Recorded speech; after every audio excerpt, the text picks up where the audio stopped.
Hello guys, isang mapagpalang hapon po ulit sa ating lahat.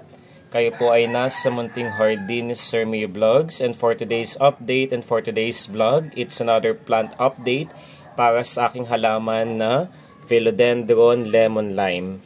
So ito po is pinarami ko po sa pamamagitan po ng stem cutting. Ito na po siya guys. Buhatin po natin para makita nyo po siya.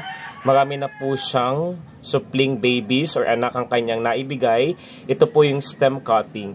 So, pinapagate ko po ito sa pamamagitan po ng soil propagation at inilagay ko siya dito sa used na paso.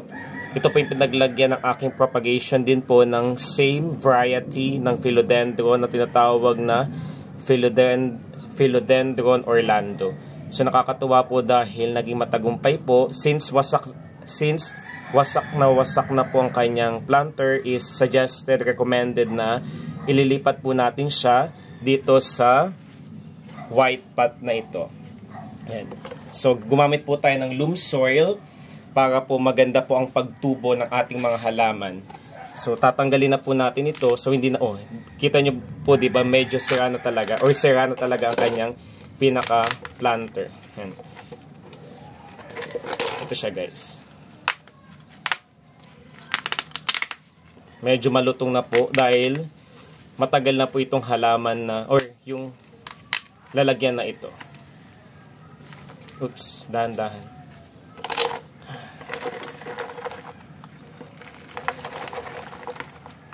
Then ilalagay natin siya dito. Napakaganda. Ayan. Then lalagyan po natin siya ng lupa sa palibot.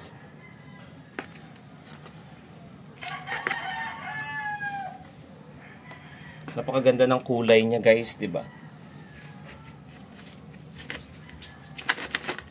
Avid collector po ako ng iba't ibang variety, cultivar, types at kinds po ng philodendron dahil madali po silang alagaan, madaling paramihin, hindi niya po kailangang diligan araw-araw. Kumbaga, it can tolerate po yung tubig kahit wala po silang water ng 1 week po.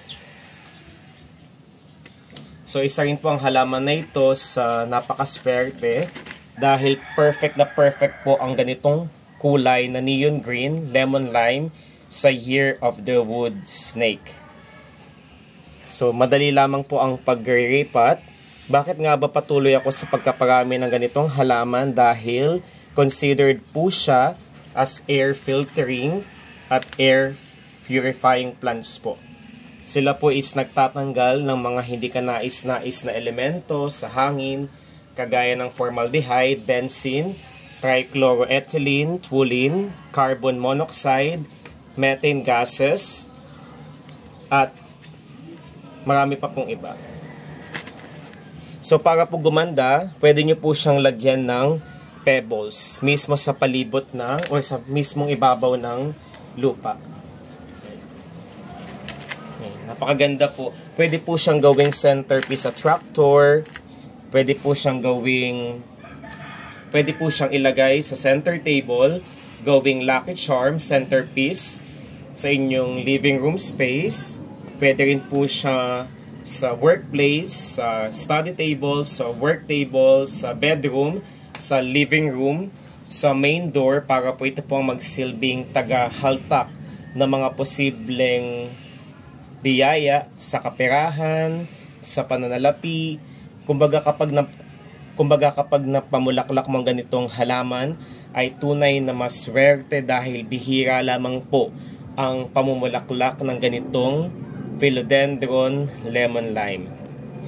So ayan na siya. So lagyan pa natin siya ng lupa para po maging intact po talaga. Oops. Yan, napakaganda. Then, ang ipandidilig ko po na tubig dito is yung tubig na galing sa kalikasan, yung tubig ulan po. Ayan, diligan po natin. Ayan siya. Napaka-swerteng halaman guys. Kung kaya, napaka-common po. Wag na wag po kayo magpapawala ng ganitong halaman dahil napaka-epektibo sa larangan ng money attractor, money magnet. So, ayan na siya. Diba? Diligan pa po natin ng kaunti. Napakaganda. Ilalagay ko to sa aking bedroom, guys.